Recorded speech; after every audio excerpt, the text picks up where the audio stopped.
I just am so full of love that I can't help but get a little bit of it on you. Don't. On your leg, usually. Can you not? It's too late. My love is already on your leg, Jared. I fucking took a shower today for like once. Aww.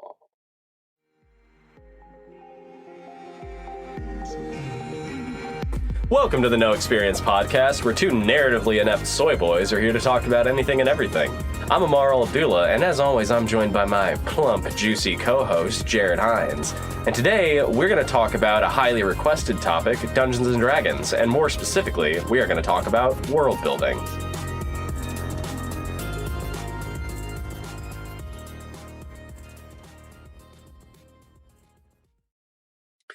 So, Jared, how much do you know about world building as like a narrative concept outside the realm of D&D? I've got some vague ideas. I've attempted it much in the past, but I haven't been able to dip into it very far myself. Well, that makes sense. World building is hard. To most people, I would wager it is the hardest part of writing for stories, writing for movies, and writing for video games, and basically anything that has any kind of narrative structure. World building is the hardest, roughest part of doing that. However, I think Dungeons & Dragons can give you a masterclass in how to write a good world. What do I mean by that? Well, I'll tell you, Jared. Dungeons & Dragons comes with books upon books of resources. Stuff that you can use and change and alter to fit a setting, right? So when you crack open a monster manual, right, it's expected that all of those creatures exist somewhere in your D&D setting. And it's up to you to determine how and why, right? So Dungeons & Dragons is a great tool for getting better at writing, getting better at world building, and getting better at just being creative, coming up with creative solutions for how you fit stuff into a setting. Because it gives you those tools and just tells you, do something with these. Okay? So you're not quite as experienced with building D&D settings, I would wager. No, actually. I've been playing D&D a long time, quite a long time, and my main campaign setting, the one I run most of my campaigns out of, I've been writing for about 5 or 6 years at this point. It is one of the most fully realized things I've ever done. I've gone literally book by book for Dungeons & Dragons 5th edition to adapt stuff for my setting to make it make sense to how the world exists. Now, I'm sure the audience will probably have questions about this. We may come back to this topic at some point if, people have questions about how to improve their worlds. But for now, you're the only one in front of me, Jared. What kind of world building questions do you have? You know what? I want this to be something that people can practically get something out of and get a start on, something they can get a lot of help from. So I guess where I want to start is if you had to give a process to a starter DM about how to create their own world, like a step-by-step process on how they can start and potentially get this thing on the road and just give them that base skeleton that they can build off of, how would you do that? Now, that's an interesting question. And it's actually I think it's a lot simpler than a lot of beginner DMs will make it seem. When you're writing a campaign setting for Dungeons & Dragons, the best thing you can do is crack open the player's handbook and look at the races. Because in D&D, everything is based on what your players are going to do and what your players are going to experience, right? So if you crack open the book and you see there are humans, elves, dwarves, tieflings, fucking goblins, gnomes, halflings, hobbits, right? You look at that, and that's your skeleton. That's your start, right? It's when you look at this, it's okay, where are humans come from? What kind of place do humans come from in context of my world? Perfect, that's done. They come from a city. Where do elves come from? They come from the woods. Where do dwarves come from? They come from the mountains, etc., right? You go through all of the races, and that's how I started. I just looked at all of the races that exist in D&D 5th edition, and I was like, okay, all of these people need to come from somewhere. Where do they come from? Right? That's your baseline, okay? That's your spine of your skeleton, right? Everything else built off that. The skeleton stands because the spine is there, okay? To fill in the rest of the bones, to fill in the rest of your skeleton, look at the classes. the types of characters your players are going to play, right? If there is a rogue, right, a thief, an assassin, right? Why are they a thief? Well, that has to mean that there is some sort of economic or cultural atmosphere somewhere that requires some people to have to thieve to make a living, right? You look at a paladin or a cleric, right? That means if their power comes from the gods, there have to be gods, or there has to be a higher power, right? There has to be a religion of some sort, right? If you're playing a paladin or a cleric, okay? If there are druids, right, there needs to be a naturalistic explanation for why and for where they came from, right? Like, how come they can shift into beasts? Where do they learn to get this in touch with nature, right? If you can build all of that baseline, everything else is easy, right? Because you have these characters who are going to be a race and a class, right? I'm a dwarven cleric, which means I come from the mountains and I worship a god, right? And then you just justify, okay, where are the mountains? What are they like? Who is the god? What are they like, right? That's the baseline shit. If you're going to write a setting, that's where you start. To answer the first question in way too long of a form. Honestly, I don't think it could be long enough, but that seems very practical. Like, that will get you like 80% of your world from what it sounds like. Pretty much. So my next question is, how do you deal with what's in between what you've just set up? What's between the mountains and the woods? What's between, the city and the fucking, I don't know, canyon? Sure. Well, that is something that looking at the real world as it exists can help a lot with, right? So take where we live, right? Boise, Idaho, okay? We live in a city and a valley, right? We live in a city and a valley. We're in a bowl. We're surrounded by mountains on all sides, right? Once you go up and over the mountains, what's out there? Well, there's forests. What's in the forests? Small towns, right? So between a city and another city is wilds, right? Forests, deserts, canyons, peaks, mountains, hills, right? And in those are towns.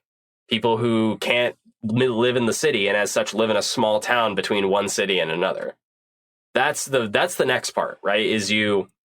Once you've decided where each of these races and characters are likely to come from, you start to fill in what's between them, right? So let's say that you have a city, and then to the north you have a mountain, and to the south you have a forest, right? Well, there's got to be towns around. Not everybody can live in the city, right?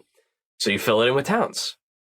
You fill it in with villages, right? You put hermits and wilds and monsters and magic that you can encounter while you're out there, right? I think that's step 2. Once you've justified where different races and classes come from and like what justifies somebody to take up being a rogue or a warlock or a fighter, right? From there, it's real simple. You just figure out what's in between each of the cities and towns, right? It's like, oh, between Boise and Nampa is a stretch of desert, right? A stretch of flat, dry grasslands, right? Between Boise and Lucky Peak and Mountain Home are hills and rivers and lakes, right? And then you give those names. It's like, oh, Lake Tootalom Comcom or whatever, right? You just give it a name or something, right? And then you've built a setting right there. You've built an entire world just based on where your characters are likely to come from and what exists in the area in between where each of them came from. There's your setting right there. Much simpler than most people make it. Most people make it really complicated. They think they have to fill in their world with all kinds of crazy history. And at a certain point you do, because your players are going to ask questions about that, right? But I think at the baseline, if you want to run a great D&D campaign, all you need is to get some cities that people come from and some shit in between. Okay. So then I guess the next logical step from here is, because a lot of people struggle with breathing life into their worlds. And where I see you get most life is with building lore and adding details into the lives of like these places and these people. How do you go about doing that? What kind of process do you have to have? So I don't know that there's specifically a process. I think the best thing you can do is study great fantasy writers and pick up on what they do to write great historical lore and conflicts, right? So, for instance, if you look at Lord of the Rings, The Hobbit, right? If you look at that, you know that elves and dwarves generally don't like each other very much. Why? What's the historical reason, right? You look at how history works in the real world, right? Where, you know, dates and shit are determined by great events that happened, right? Like, you know, the Gregorian calendar, right? You know, has months named after great leaders that have lived in the past. July and August are named after Julius Caesar and Augustus, right? From the Roman Empire, okay? Do shit like that, right? It's like, oh, why is this month named this? Why do the tieflings and the Aesir hate each other so much? And it's like, well, because one has demon blood and the other has angel blood, right? Like, they don't get along. One comes from heaven, the other comes from hell, right? You start to build conflicts between different races and places, and then once you've done that, you explain the historical context, right? So, for instance, let me give you an example. In my campaign setting, there are two great empires in the world. There is the Empire of Raylia, which is a country that takes up a huge portion of a continent, and then there is the Empire of the Shifting Sands, which takes up a big desert continent, right? They went to war some 500 years ago, right? And people still in these two countries hate each other because of the war. They look at each other and they're like, those are the guys that invaded us. Well, those are the guys that wanted to take away our slaves, right? So take those historical events, right? Take the idea that things have happened in history and it paints the way that these people feel about each other and use that to fill in the lore of your setting, right? Pirates live in a place, right? And they generally don't like law, right? So they sail around in places where the law doesn't come, right? There's another part of your lore. It's like, why do pirates sail around there? It's like, well, because there's no navy out here, you know? I think filling in those details as to like why certain places and people feel the way they do about each other, that fills in a huge part of the setting and will answer most of the questions your players have. Okay. Then my next question from here would definitely be, at this point, they've probably got a rough idea of a campaign, yeah, or the general shape of it, or they just outright have one. But what can they do to set their campaign apart from all the other standard D&D jives? What can they do to make it unique? That, I think, is the hardest question to answer, right? A lot of people struggle to make their campaigns feel unique and distinct. I think the best thing that you can do to make your campaign feel unique is really lean into your players' characters. Ask them questions. Be like, how does your character feel about this? Where does your character come from? Do they have parents? Are their parents still alive? Do they have siblings, right? Really dive into stuff about their characters so that you can use that in your campaign, right? Like if your character says, I'm looking for my brother's killer, and, let me give you an example, right? Like, have you ever seen The Princess Bride? No, actually. Okay, well, in The Princess Bride, there's a character named Inigo Montoya. He is a Spanish fencer. He's like a sword expert, right? He's a master in the art of swordplay. His father taught him how to use a sword. His father made swords, and his father was killed by a count with 6 fingers on his right hand. That's fascinating, right? Because if you help your players come up with something like that, right? Like say one of your players is playing Inigo Montoya, for instance, and they're like, I'm looking for the man who killed my father. Every time they go into town, they're going to be like, where's the 6-fingered man? Have you seen a count with 6 fingers on his right hand, That will make your campaign feel so much more unique because suddenly it's like they're having interesting, unique adventures relating to a part of their backstory that you helped them write, right? I think that's the best way to add an air of one-of-a-kind uniqueness to your campaign is to give your players something to strive for, right? Something that you can give them distinct, special, character-driven moments and goals about, right? Every time I walk into town, first thing I do is I go to the record keeper, I go to City Hall, and I talk to the I talk to the person who keeps the records, and I'm like, do you have a count anywhere who lives here? A count with 6 fingers on his right hand. You know, like, that's who I'm looking for him. You know, he has something that belongs to me, or he killed my father, right? Like, once you start to throw stuff like that into your campaign, instantly people start to have a more unique experience because it's unique to their character that they've built and that they're probably very attached to. And at heart, what you're doing with this, you're giving your players some level of control or, inspiration to add to your campaign, to your world. I think that's a common mistake, like a common, hole that a lot of DMs will fall into is it's about the story I want to tell. They're not respecting my plot and my NPCs and my monsters. I'll show them, right? Like, that's not a great way to DM a campaign. A much better way to DM a campaign, I think, at least it's worked better for me in the years I've been playing, is your players help you create the story as you're going, right?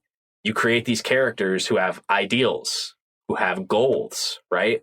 And they chase those goals, and you as a DM do something with them, right? Like the 6-fingered man, maybe he's not just a 6-fingered man, maybe he's a vampire. Ooh, that's kind of cool. Maybe he's a werewolf, right?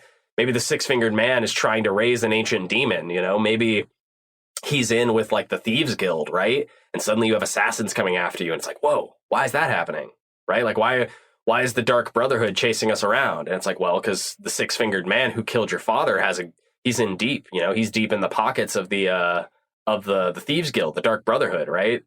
You start to throw stuff like that into your campaign and the world instantly feels bigger and more alive. And your players will love it. I guarantee if you fucking lean into the goals and ideas they have for their characters, they're going to love it. They'll love it a lot more. And it'll be unlike any campaign they played before because it's character specific. Okay. Now, the next question I imagine other people might be asking themselves is how they can get better at writing all these different little components. And in this part, I think I might actually have a bit of wisdom. Sure. And it's something that I think applies to a lot of different things in life that you're trying to learn. And as counterintuitive as it sounds, it's quantity over quality. You pick a thing that you want to learn, right? Just like one component, and then you just crank shit out. It doesn't have to be good. Don't focus on making it good. Just because you can go back and fix it later, right? Yeah, and you don't even have to use all these things. Just practice doing it, right? And you will naturally get better as you go on, as you do it more. Just do it a lot. Oh, yeah. Like I do that in my setting, right? When I was figuring out how magic worked in my setting, I sat around and I wrote like 30 different ideas for how magic could work, right?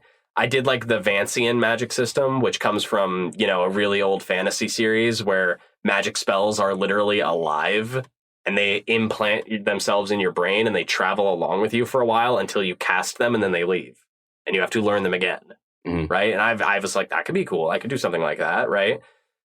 And eventually after writing down 30 to 35 ideas for how magic can work, I picked one that I liked where it's like, oh, magic works because there's this race of goblins and they each have a piece of the eternal magic of the world inside of them, right? And they're the thing that makes magic work, They do these rituals and they have this culture that's built around magic and they use that and they spread it throughout the world, right?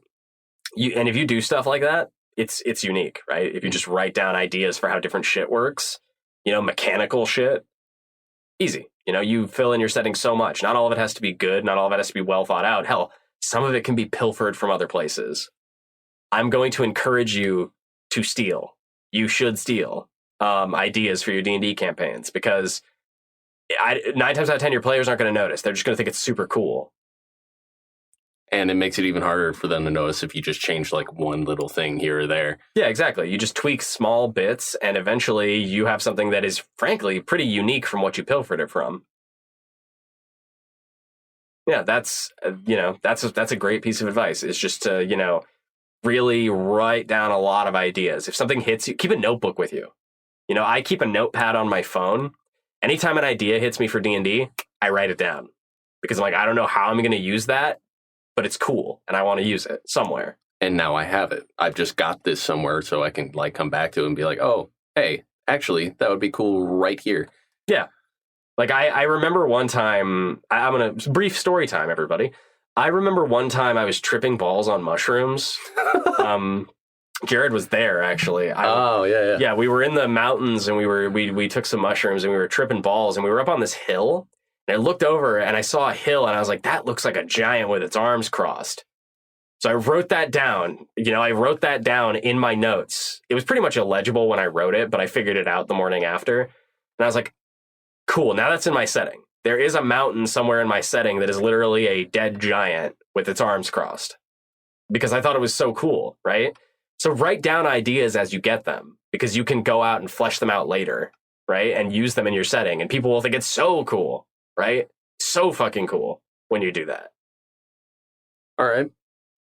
I've asked you a lot of questions about, I think, the things that I think would help new beginners, but like, just off the top of the head, what are some things that haven't been mentioned yet that you think are really important or useful or just nice to have? So I would say a great thing to do, and this is going to sound so stupid when I say it, but I promise it helps. Take an improv class. Go take a comedy improv class and learn about how to improv shit off the top of your dome. Because that will help you more than you can fucking possibly imagine, right? Like, learning how to think of stuff and be quick on the draw, right? Like, have someone ask you, oh, what's this goblin's name? Oh, his name is Grimbo, or his name is Dumbbell, or whatever, right? Like, it doesn't have to be smart. It can be funny. It can be goofy, right? Because you just got to not be afraid to look like a fool a little bit. And an improv class will help you get over feeling like a fool when you say dumb shit, right? Because when, your players aren't going to remember everything stupid you ever said throughout a campaign. They're going to remember the great adventure you took them on, right? So if you take an improv class, that helps you get a lot better at being quick, at thinking of stuff off the top of your head, right? It helps you take them on a great adventure. Yeah, exactly. It helps you take them on a better adventure when you're capable of throwing stuff at them, because your players are never going to do what you think they're going to do. They're always going to do something different, right? So you have to be ready to improvise, to come up with something new, some new adventure that they're about to go on. Like, I've had this happen to me recently. Like, in the D&D campaign I'm running right now, Jared is in it. He's playing a very cool character. I like him a lot. But in the campaign I'm running, the players, the main quest that they're on right now is they need to go to this mountain and talk to these giants and get this shard of ice that's like magical and shit. But on the way, they passed through the desert country and decided they were going to go pal around in some tombs for a while. And I was not prepared for that at all. But, I found my footing and I improv'd some shit. I didn't have any of that ready ahead of time. Was that with the dude? With the old man? Yeah. Yeah, there was an old man in one of the tombs that they found. They needed gold to pay a guy, right? So they went to one of the tombs, and I just was like, there's an old man in it. It's so funny. And the old man is rambling about trying to win a game. And they're like, well, what's the game? And it's like, well, the game that I'm trying to win is that I need to die with the most gold. And he's like, well, you're in this tomb, and this tomb is full of gold. Would you like to win the game quickly? And he's like, I actually would. And then they cut his head off. And it was like, well, he won the game. He did die with the most gold in his possession, Strictly off the top of my dome. I didn't have any of that shit prepared in advance. God, it was so funny. Ammar wasn't even planning for us to, like, kill him or anything either. He was just meant to be a real pain in the ass because he was like, I need to win the game. Yeah, he's like, I have the gold. It's my gold. In order to win the game, I need to keep it. But it was one of the other characters in the party that just came out of nowhere with do you want to win quicker? Yeah, do you want to win right now, actually? It's like, of course I want to win right now, but how can I do that? And he's like, well, just bend over and close your eyes. Oh, it was so funny. It was great. Yeah. So take an improv class, because you too can improv an old man who wants to die with the most gold, right? Which it sounds silly out of context, but it was a great moment for the players. The players really seemed to like it a lot. Jared, you're in the campaign. You tell me. Did you like that moment? Was that a cool moment? It was. I've said it already. That was fucking hilarious. Of course. I'm going to remember that for like ever. Yeah. So don't be afraid to look silly, right? Be ready to look like a fool. Because 90% of D&D is looking like an idiot. And people love a fool. Oh, yeah. No, people love love a clown, right? Not a literal clown, but like a class clown, Like a guy who cracks jokes and does silly shit and is playing a game where you're only allowed to use one-syllable words and shit like that, right? Like, people love stuff like that. Yeah, people usually hate literal clowns. So if you're going to use a literal clown, probably better to make them an enemy. Yeah, make him a bad guy. Clowns are always bad guys. They're demons. Mm-hmm. Don't trust them. Yeah, so I think that would be like a pretty great piece of advice, is to take an improv class or two, work on your improv chops, kind of stretch those muscles a little bit, because then your campaigns will be better, because if your players do something unexpected, you're prepared, even if you're not prepared.